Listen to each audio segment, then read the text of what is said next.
Bonjour à tous. Alors, je vous souhaite avant tout une très belle année 2026, quoi qu'elle puisse apporter, puisque numérologiquement, nous entrons dans une année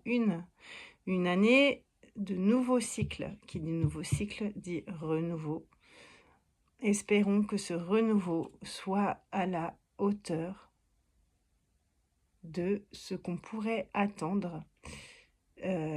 Bien qu'on dise qu'il ne faut pas avoir d'attente, mais lorsqu'on vit la période de chaos à grande échelle, comme on le fait, hein, depuis déjà quelques années, 2020 le Covid, ça a retourné le monde, mais aujourd'hui ça s'accélère, on le vit jusque dans nos foyers, hein. On va en parler ensuite, en relation avec, les énergies, astrologiques actuelles. Eh bien voilà, ce chaos, on espère qu'il va, trouver un exutoire, que OK, les choses s'effondrent, mais que, on va pouvoir, voilà, reconstruire derrière. Et qu'est-ce qu'on va reconstruire? Comment on va reconstruire? Tout là est la question. En tout cas, on débute l'année, comme d'habitude, dans le signe du Capricorne. Le Capricorne, ce signe de terre, de sérieux, de responsabilité. La responsabilité, voilà, c'est ce que je nous souhaite à l'échelle globale, que chacun soit responsable collectivement, hein. Ça, c'est l'énergie du collectif, c'est le signe du Verseau qui vient juste après le Capricorne, pour que rebâtir, voilà, un monde meilleur, un monde, plus basé sur l'humain, sur le cœur, afin que, voilà, l'équilibre des forces soit respecté. Alors actuellement, avant d'en venir à la pleine lune là qui arrive le 3 janvier, je fais un petit tour d'horizon, énergétique et bon astrologique aussi puisque dans ma pratique tout est lié.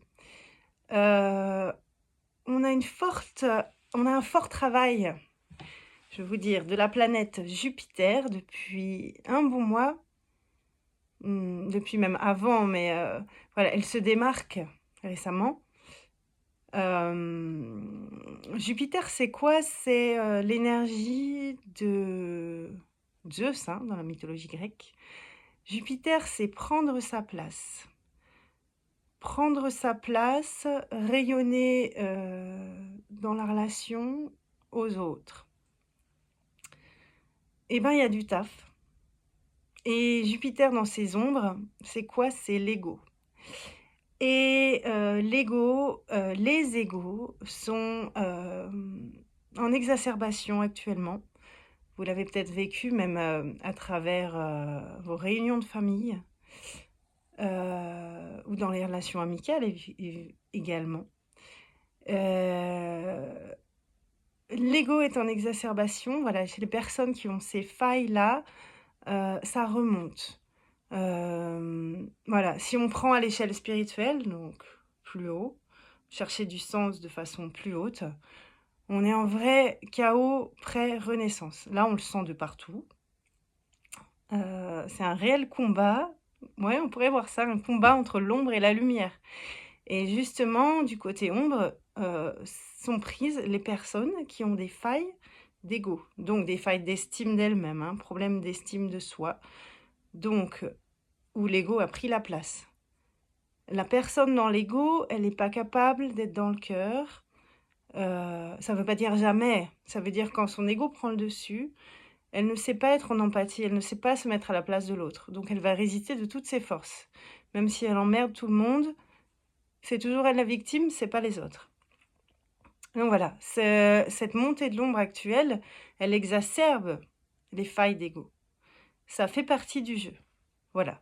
Tout ce qu'on espère, c'est que ces personnes puissent trouver le chemin quelque part de la lumière en elles pour transmuter ces parts-là, ces parts d'ego qui sont juste des protections mises devant leur cœur, mises en place pour leur éviter de souffrir, pour leur peur de souffrir.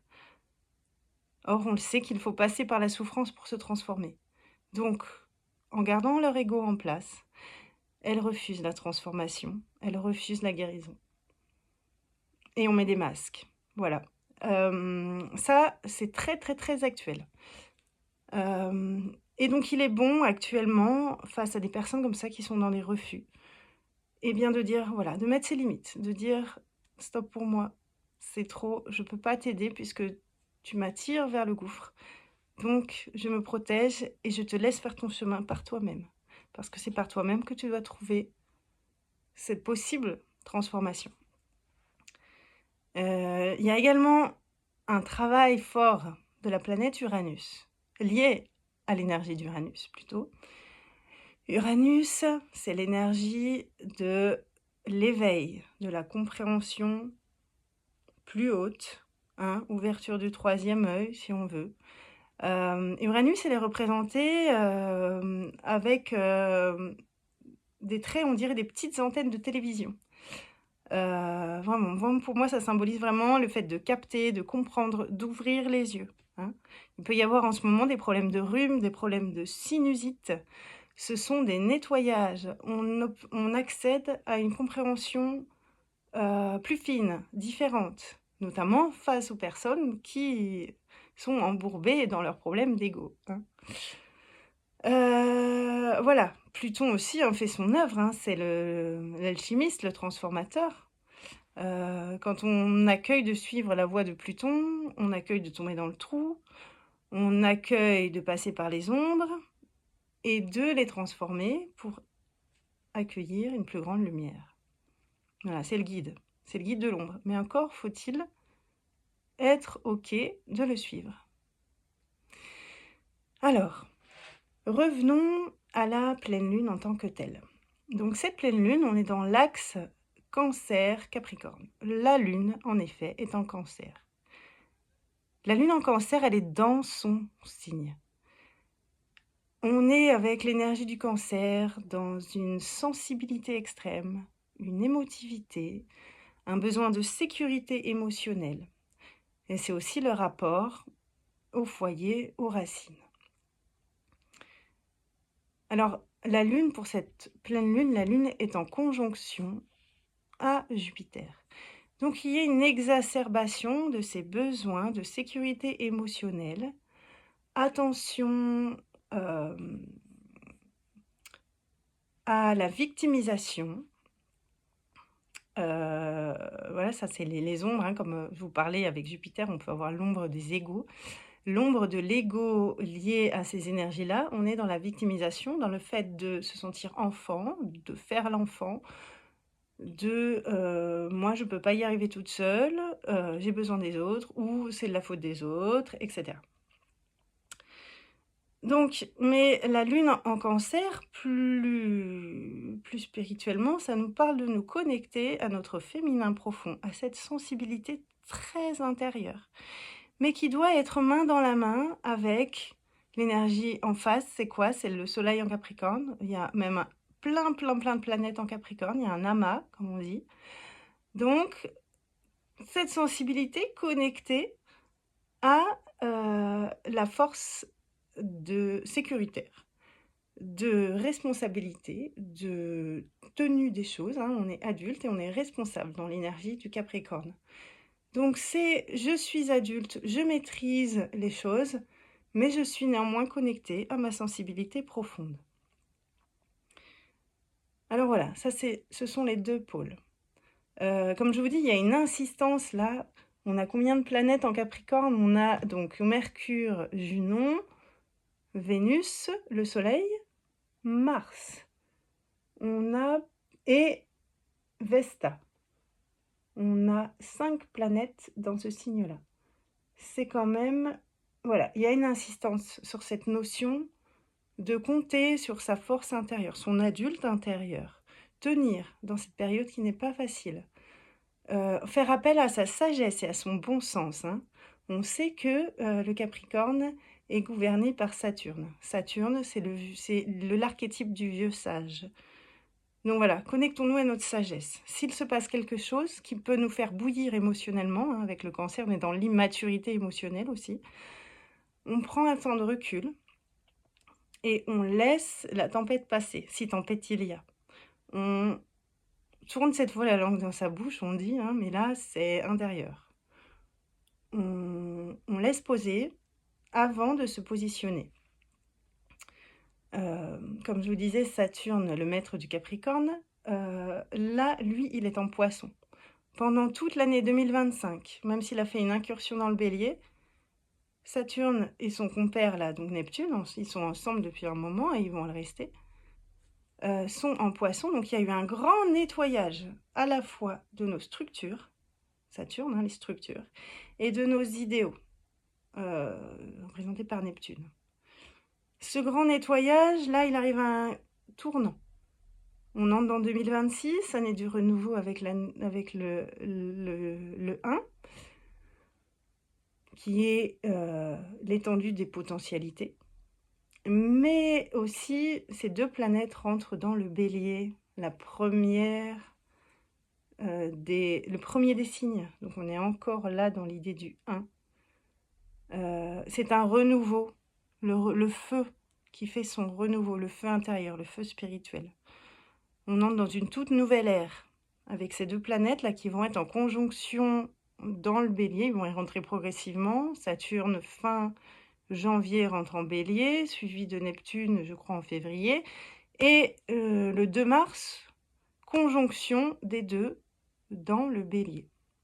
Donc là, on va être dans la demande d'activation du renouveau, d'un nouveau feu, une nouvelle créativité, un nouvel essor.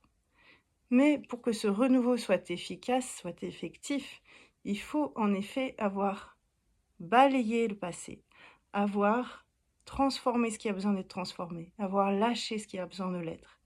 Et on est dans le point final, on est dans la scène finale actuellement.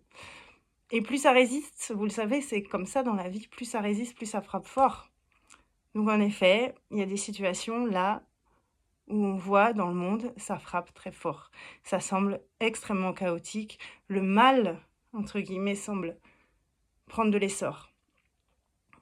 Et pourtant, c'est un passage obligé pour ce qui résiste. Parce que de toute façon, la Terre et l'univers est bien plus forte que toute cette somme d'individus, de personnes. Donc voilà. C'est une période où on doit faire appel à notre sagesse intérieure pour ne pas être en réactivité, pour s'interroger. Suis-je dans le juste, même dans mes propres réactions? Suis-je connectée à mon cœur? Est-ce que j'arrive à être en empathie? Est-ce que je ne suis pas dans une victimisation? Donc, qui dit victimisation dit non-reconnaissance de mon potentiel, de ma force. Et est-ce que j'arrive à prendre ma place, donc d'être en reconnaissance de qui je suis, jusque dans ma sensibilité profonde. À partir du moment où on connaît sa sensibilité profonde, on peut être en mesure de l'assumer à l'extérieur. Voilà.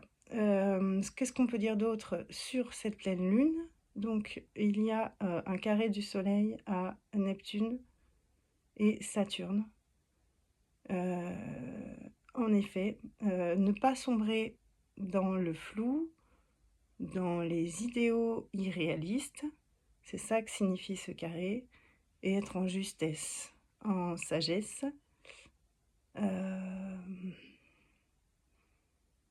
Il y a une notion d'équilibre et de contenance intérieure, hein, c'est lié à cette sagesse, pour déjà aussi tenir cette période, tenir la durée, laisser croître ce qui est en germe à l'intérieur et ce qui va pouvoir fleurir au printemps. Il y a cette notion-là, mais voilà, on nous demande un équilibre, on nous demande une sagesse, on nous demande la sérénité la plus grande qu'on puisse avoir, mais tout ça c'est quand on se pose. Donc cette période d'hiver, cette période d'étillines, de retrait, elle nous aide à cela. On ne se laisse pas embarquer par les chaos extérieure, ou bien lorsqu'on est pris dedans, on se protège également. On met ses limites. Et voilà. Et ce feu qui couve, ce feu nouveau, là, qui va bientôt arriver, eh bien, on lui assure la sécurité. Voilà, j'espère que mes paroles vous auront parlé et peut-être éclairé sur certains points. Sur ce, je vous souhaite donc encore une fois une excellente année, que ce soit dans vos transmutations ou bien que ce soit dans l'accueil de vos parties sensibles, parce qu'on a toujours plus besoin de les accueillir, ces parties sensibles, ces parties féminines qui sont nos valeurs de fond, euh, voilà, pour ensuite pouvoir les rayonner plus tard, à travers notre créativité, pourquoi pas. Allez, belle fin de vacances pour ceux qui sont en vacances, et à bientôt.